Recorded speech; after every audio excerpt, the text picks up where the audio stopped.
Have you ever felt like you sold your life away just to gain something, whether it be status, wealth, or respect, and then you had to confront the consequences of your actions and deal with the lasting impact of guilt and fear? For this video, I will be covering two games that explore those concepts, which are Distraint, the Deluxe Edition, and sequel Distraint 2. Developed and published by Jesse McConan, these single-player psychological horror side-scrollers were released on Steam in 2015 and 2018 respectively. These games are also available on Nintendo Switch and the mobile app stores. In Distraint, we follow the journey of Price, a young man working for a ruthless corporation, as he faces difficult decisions in his pursuit of career advancement. Confronting the consequences of his actions, Price grapples with guilt and fear, gradually discovering the true cost of his humanity. The first game delves into the powerful influence of fear and the real-world implications of our choices, while the sequel focuses on restoring hope and finding purpose in the aftermath. But before we dive into the depths of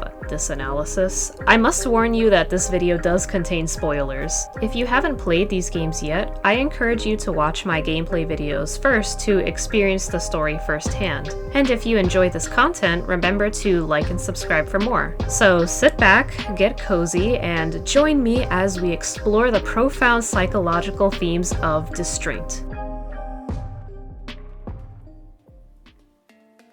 Before jumping into the psychological breakdown, I'll provide a brief summary of the storylines. The definition of distraint is the seizure of someone's property in order to obtain payment and money owed, especially rent. So the title of the game is literally what the main character, Price, does for a living. He hopes to impress his bosses and climb the corporate ladder so he can become a partner as promised. He starts by seizing the home of Mrs. Goodwin, a kind, elderly woman, which sets off a chain of events leading to Price's psychological deterioration.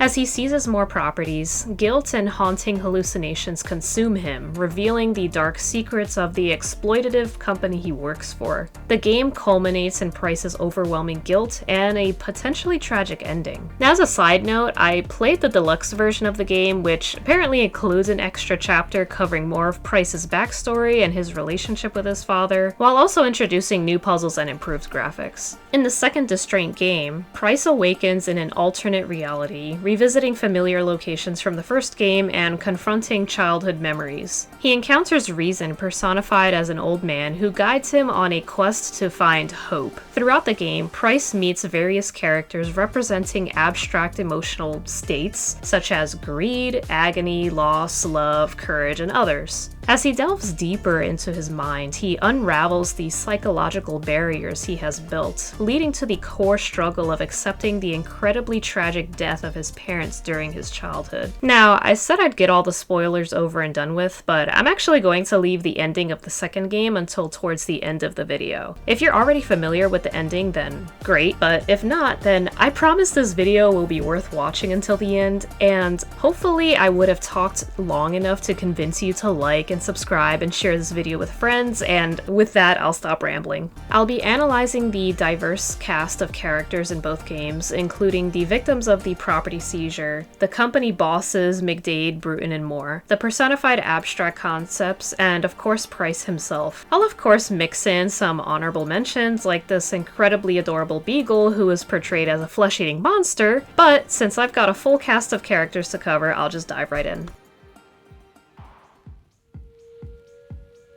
In the first game, there are three distraints: Mrs. Goodwin, Mr. Taylor, and Mr. Jones. Each chapter follows a similar pattern where Price visits their homes, reluctantly evicts them, and experiences disturbing hallucinations as a result. These evictions weigh heavily on Price, especially since the tenants seem socioeconomically disadvantaged and therefore lack power and influence, but his bosses prioritize profit over empathy. Mrs. Goodwin seems to be alone without family or close friends to support her. After all, when she suffers a stroke, she asks the nurse to inform the man who evicted her and requests that he visit her in the nursing home. But interestingly, Price's company could have found a solution for her, such as setting up manageable payment options, considering her long-term residency. Context clues suggest she could have been exempted from the financial burden in the first place, but Price had ultimately caved into his bosses, leading to guilt-ridden nightmares. millionaires. Next is Mr. Taylor, who doesn't have debt but is being forced out because the city wants to build a highway in his area. Price initially offers compensation but does threaten forced eviction if Mr. Taylor doesn't comply. In response, Mr. Taylor asks Price to find his missing dog in exchange for leaving peacefully.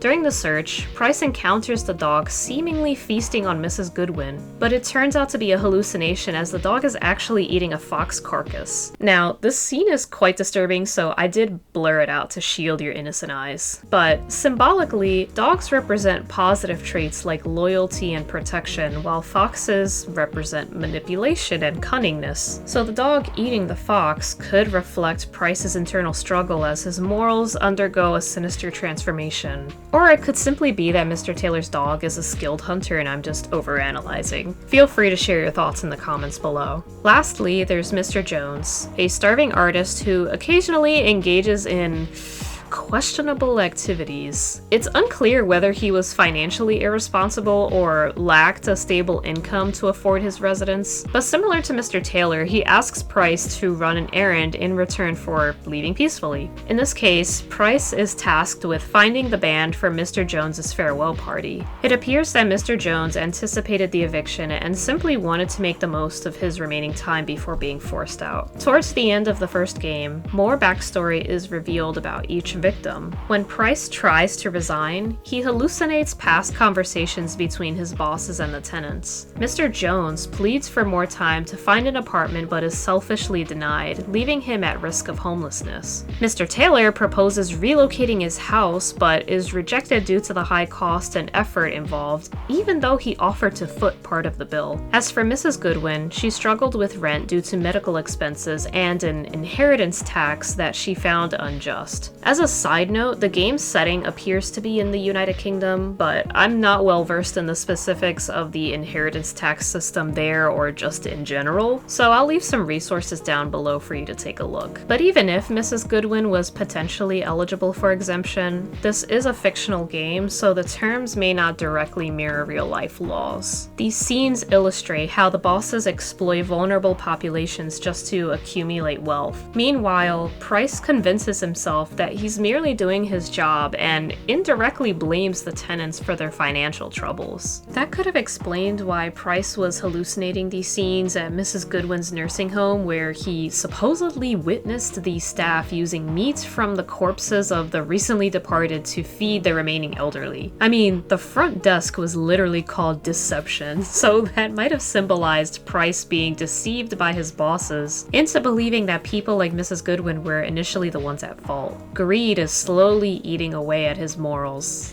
You see what I did there? This mindset gradually consumes him, leading him to accept the partner position and sacrifice his values for money. At the very end of the game, Price recounts his story to a young associate, revealing that he had eventually quit and now faces eviction himself. After the associate leaves, it is implied that Price takes his own life, which leads us right into the sequel.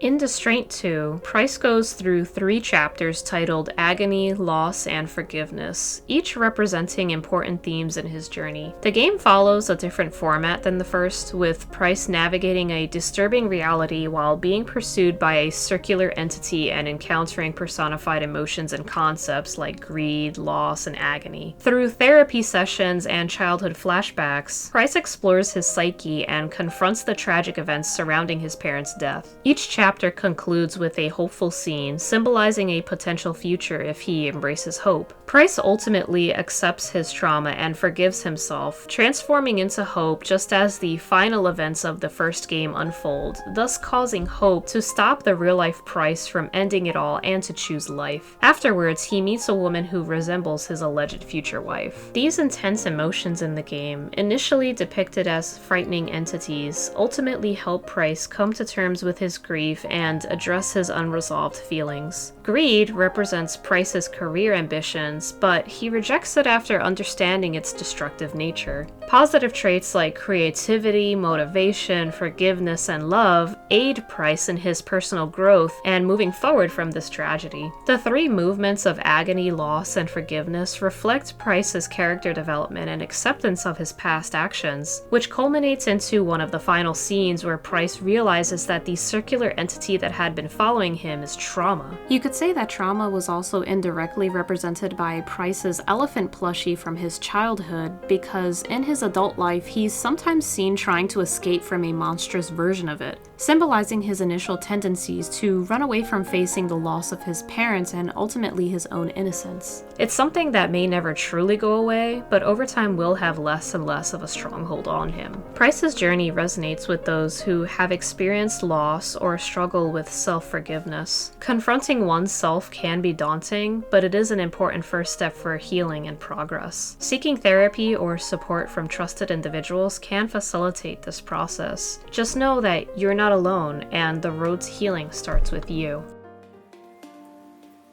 Playing the first Distraint years ago had such a profound impact on me. The game does shed light on the stark disparity between the rich and the less fortunate in society, and while there may not be a simple solution to affordable housing or tenant-landlord issues, spreading awareness and sharing knowledge can make a difference. What also can make a difference is taking time to care for yourself, because there's no one else out there like you. But anyways, I hope you enjoyed this video. If there's anything you feel I've missed from a psychological analysis perspective, please let me know in the comments below. I'm interested to hear your take on the subject. Otherwise, don't forget to like, comment, and subscribe. I'll see you in the next game.